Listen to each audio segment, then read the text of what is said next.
I'm pregnant with my 7th child, so please let my kids stay at your new place until I give birth. Thanks. It was a short note left by my sister Madison, and the words written on it were unbelievably selfish. The note was left in my new suburban home, the one I had finally managed to buy just a few months ago, after years of hard work to make my dream come true. That day, at 5 in the evening, I received a final approval email from a client, wrapping up another project as a graphic designer, and began my drive home.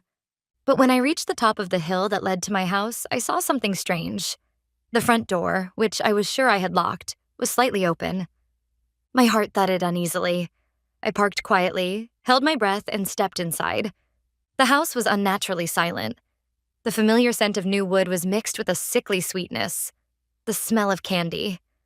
When I carefully entered the living room, I saw a single sheet of stationery placed neatly on the walnut dining table. That was the letter, the one that marked the beginning of my personal hell. This nightmare hadn't come out of nowhere. It was the inevitable result of years of selfishness from Madison and our parents. The house had only been completed a few months earlier. It was my perfect space, a quiet haven where no one would disturb me, where I could devote myself fully to my work and enjoy time that was truly my own. That had been my lifelong dream, but that peace was shattered easily by Madison. With her husband Paul away on a long-term Navy assignment, Madison began dropping off her children at my house under the excuse of just for a little while. At first, it was only for a few hours, then half a day. And before long, my weekends from morning to night had turned into gatherings of 6 noisy children running around my home.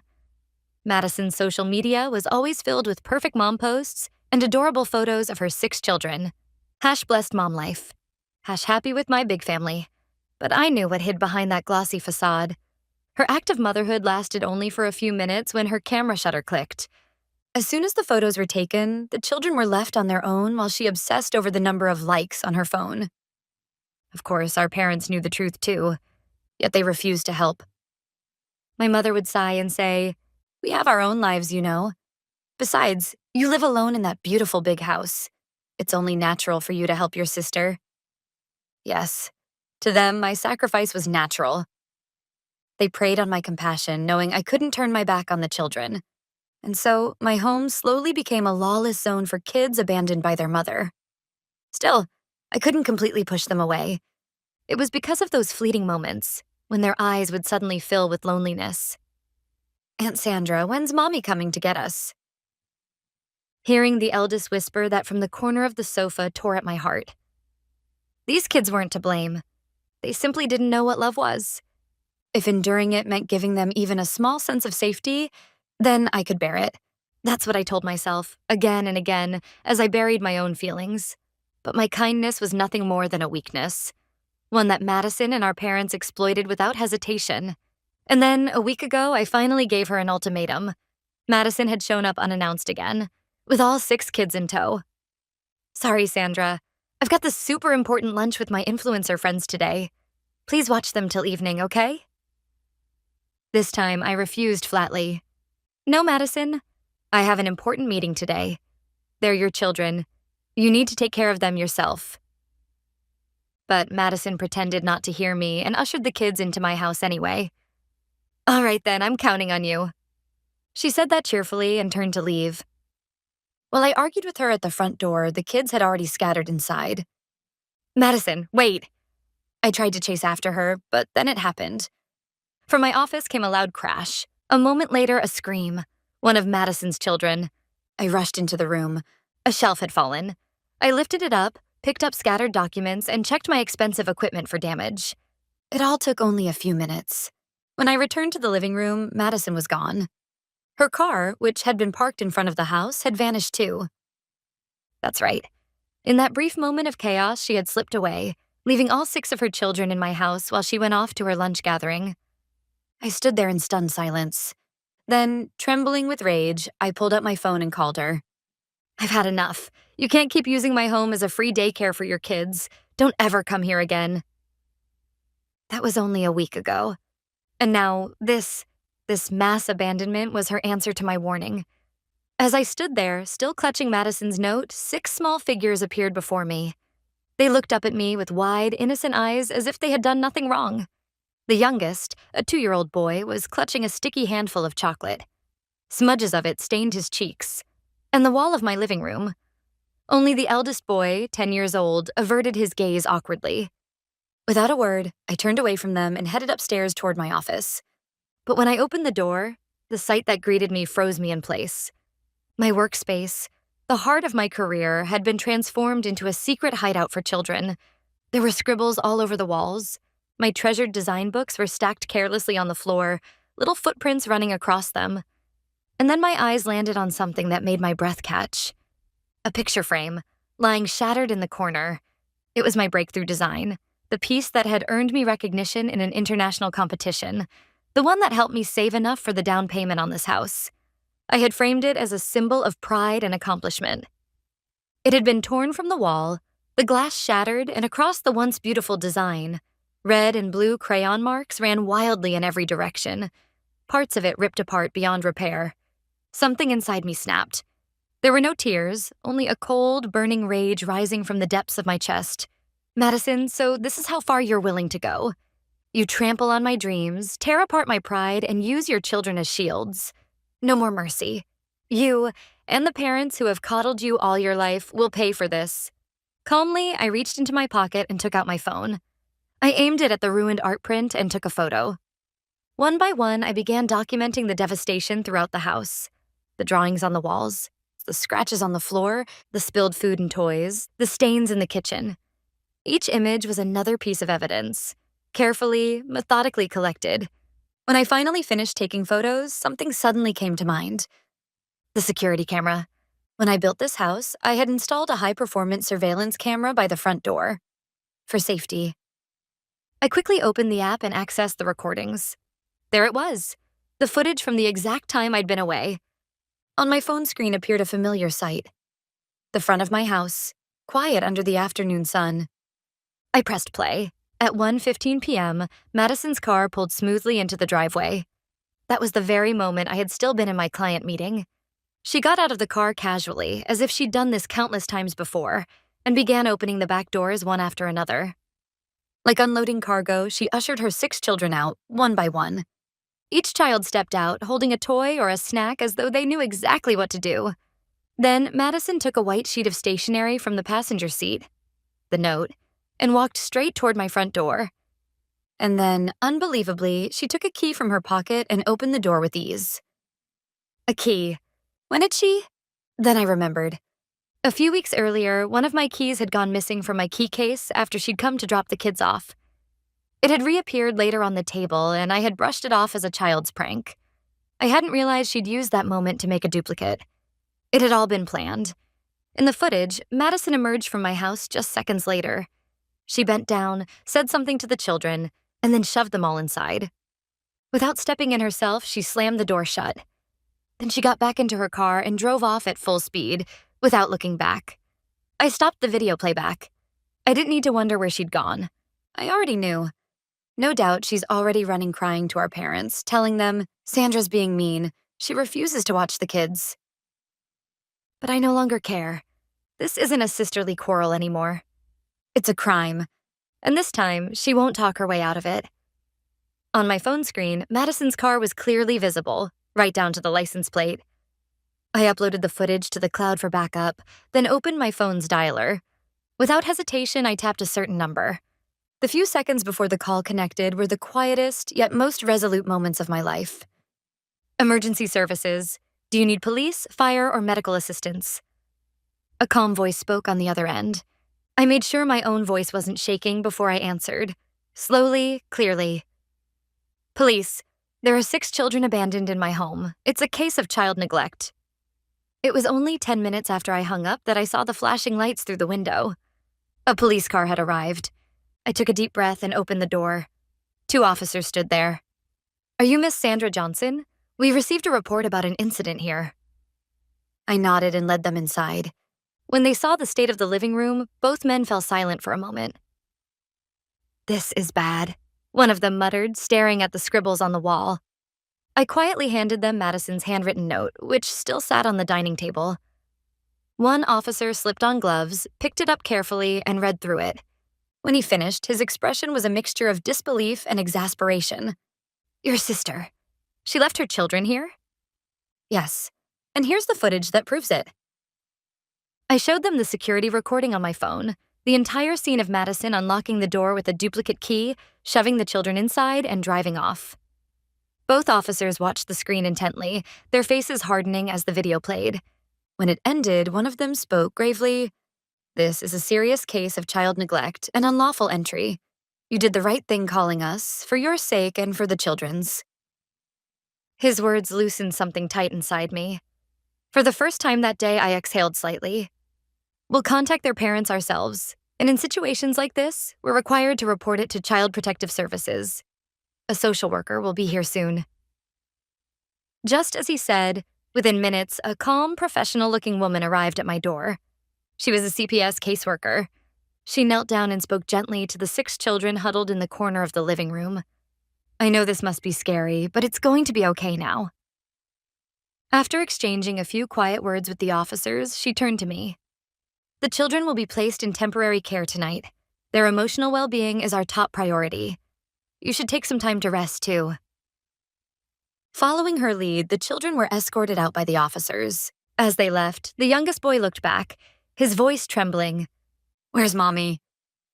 That simple question struck deep into my chest. They had done nothing wrong. The blame lay entirely with their mother, Madison, and with the adults who had enabled her. Once the house returned to silence, I let out a long breath. 30 minutes later, my phone rang sharply. The name on the screen, Mother. Feeling the storm that was about to break, I pressed the call button. Sandra, what on earth have you done? The shrill, hysterical voice on the other end nearly pierced my eardrum. The police must have already contacted her. There was not a trace of concern for the children in her tone, only raw anger and accusation aimed at me. Don't you feel sorry for Madison? She's pregnant and she's been through so much already.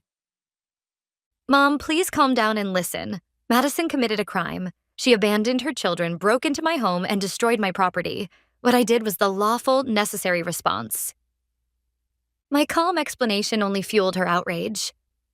A crime? Are you serious? Just because your house got a little messy, you're calling your own sister a criminal? All she asked was a little help. You live alone in that big fancy house. How hard could it be to look after your nieces and nephews for a while? You're so cold, so selfish. Of course. They hadn't changed, not one bit. It had always been this way. No matter how hard I worked, no matter how much I endured, Madison was always the one praised and pitied. Whenever I tried to speak up, I was scolded for being selfish. Whenever Madison made a mistake, someone else was always blamed. You're the eldest daughter. You should be the one to endure. How many injustices had I swallowed because of those words? Who's really the selfish one here, I wonder? I replied quietly, but firmly. So, where is Madison now? Let me guess. She's at your house, isn't she? I heard my mother gasp on the other end of the line. A few seconds of silence passed before she answered, her voice trembling. I don't know. Maybe she ran off somewhere because you pushed her too far. If anything happens to Madison, how will you take responsibility? I let out a short, bitter laugh. Of course.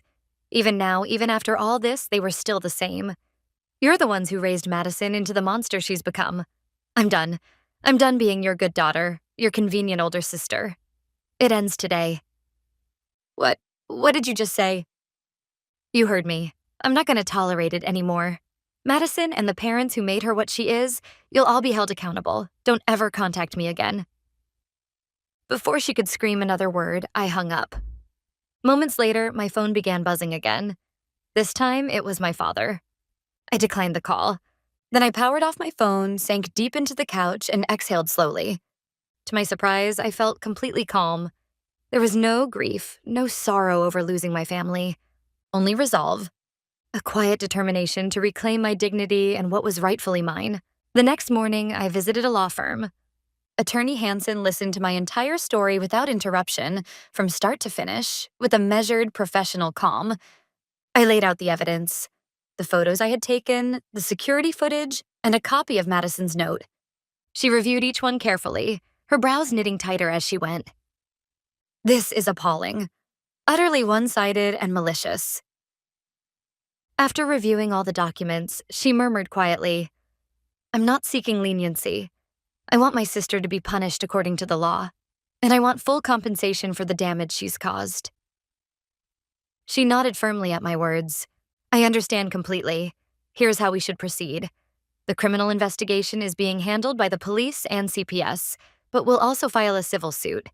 That will cover the cost of repairs, compensation for destroyed property, and damages for your emotional distress." She spread a document across the table. "For the property damage, we'll get a professional estimate. As for emotional damages, having your private sanctuary violated, your lifelong dream destroyed, case precedents suggest we can pursue a substantial claim. This isn't just about money, Sandra. It's about asserting the value of your dignity." Her words washed away the last traces of hesitation in my heart. "We'll also assist fully with the criminal proceedings. Whatever defense Madison's side attempts, the security footage is irrefutable evidence of both neglect and unlawful entry. This is, frankly, a very strong case." "Thank you, that's reassuring." "But, Sandra, understand this. By doing this, you're making your family your opponents in court. Are you prepared for that?" She looked straight into my eyes. I didn't hesitate for even a second. "Absolutely." And with that, I signed the contract. The beginning of my formal, all-out counterattack against Madison. That afternoon, my phone rang again. The number displayed was unfamiliar. International. Cautious, I answered. A voice I hadn't expected came through, low and subdued. "Sandra? It's me, Paul." It was Madison's husband. But his tone was unlike the cheerful man I remembered. His voice was heavy, restrained, almost broken. "Paul, how did you get this number?" "CPS contacted me. They told me what happened, that Madison abandoned the kids at your house and that you called the police. Is it all true?" His voice wasn't angry, it was exhausted, filled with quiet despair. "Yes," I said softly. "Every word of it is true." He let out a long, weary sigh. "I see. So it finally came to this." The words carried both resignation and a strange sense of acceptance. "Sandra, I'm sorry. Truly, I knew. I knew how much you'd sacrificed for Madison and the children. And I chose to look away. I kept telling myself she'd calm down someday, that things would get better. I was a fool." I didn't know what to say, so I waited, listening in silence as he continued, his voice fading to almost a whisper. But I never realized how deep it went. Her spending, her lies, her utter irresponsibility as a mother. I didn't know Madison had fallen that far. I've been working overseas for years, serving my country, sending almost everything I earned back home. I just learned from the CPS report that the money I sent wasn't used for the children at all. It was blown on designer bags and beauty treatments. This time, she crossed a line that can never be uncrossed. I could hear the tremor in Paul's voice. "I filed for emergency leave. As soon as it's approved, I'm flying back to the US, and when I do, I'm divorcing Madison." His words were abrupt, but there was no hesitation in his tone. "I'm truly sorry for everything you've been dragged into, but I have one thing to ask of you, Sandra. I will fight for custody of the children, no matter what.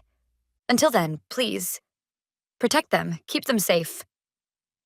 It was an earnest, desperate plea, a father's final act of integrity. I could feel his resolve, and I nodded silently. "All right, Paul. I promise."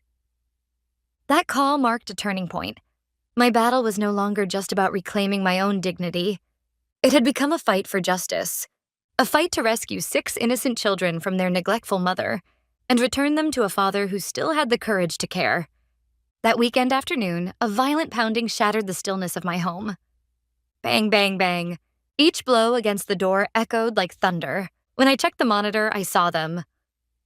Madison, her face contorted in fury, and behind her, my parents. The lawsuit must have reached them. So Madison had been hiding at their house all along. My mother's lie was fully exposed. I exhaled slowly, then walked toward the door. The moment I opened it, Madison lunged forward, shouting as if to claw at me. "Sandra, are you serious? You're actually suing your own sister? Have you completely lost your mind?" "The only one who's lost her mind is you, Madison. You abandoned your children in my house, and you dare lecture me about family?" My calm, cutting tone silenced her for an instant. But my mother quickly stepped in to defend her. How can you say such things? Madison came to you for help. And instead of being there for her, you called the police and now this lawsuit? Are you trying to destroy this family? Destroy it? I met her eyes squarely. I didn't destroy anything. You did. You're the ones who let Madison's behavior go unchecked, who looked the other way, who blamed everyone else, and now you're condemning me, the victim. It is you who have rotted this family. Why you— My father, who had been silent until then, stepped forward, his face flushed red. You call yourself an older sister, yet you won't even help your own sibling, you ungrateful brat. Do you have any idea who raised you? That final phrase broke something inside me. The last door in my heart, thrown wide open. Gratitude? I've repaid every ounce of gratitude I ever owed. I'm done being your scapegoat. I looked at each of them in turn, my sister, my mother, my father. Shock, anger, and just barely fear flashed across their faces. Get out. Leave my house. Now. If you continue to trespass, I won't hesitate to call the police again. I closed the door firmly, with finality. Their muffled shouting carried on from the other side, but none of it reached me anymore. That day, I severed the last chain of blood that had bound me for a lifetime. A few weeks later, the courtroom battle began. The security footage was undeniable. Madison's crime was laid bare for all to see. When the evidence played, Madison and my parents sat pale and wordless, the truth leaving them nowhere to run. The verdict: complete victory. Madison lost custody of her children, and the court granted Paul full parental rights. My civil suit, too, was upheld in nearly every aspect. Madison was ordered to pay the full cost of home repairs, replace the destroyed artwork and furniture, and compensate me for the emotional trauma she had caused. A figure the judge described as substantial. Outside the courthouse, Paul stood waiting with his 6 children. His voice broke as he spoke. Sandra, thank you. Truly, without you, I never could have saved them. The children huddled close to him, still uncertain but relieved, safe at last. They would begin a new life together, away from chaos. As I watched their small figures run to their father, I knew with absolute certainty that my fight had been the right one. After the divorce, Madison gave birth to her 7th child. She now lives alone as a single mother. But the crushing weight of the damages and legal fees has left her in ruin. The glamorous life she flaunted on social media, her curated images of perfect motherhood, has vanished. Her accounts, once filled with smiling photos and brand names, have been deleted entirely. As for my parents, they sold their longtime home to cover her debts and now scrape by in a small apartment. Their twilight years spent paying for the daughter they refused to discipline. They once called me ungrateful. Now they've given up everything to protect the child who destroyed them. And strangely enough, I feel no pity. This is simply the natural consequence of their choices. What I had gained was a rock-solid confidence that no one should ever intrude on my life, not even family. And above all, I have gotten an irreplaceable, calm, and quiet everyday life.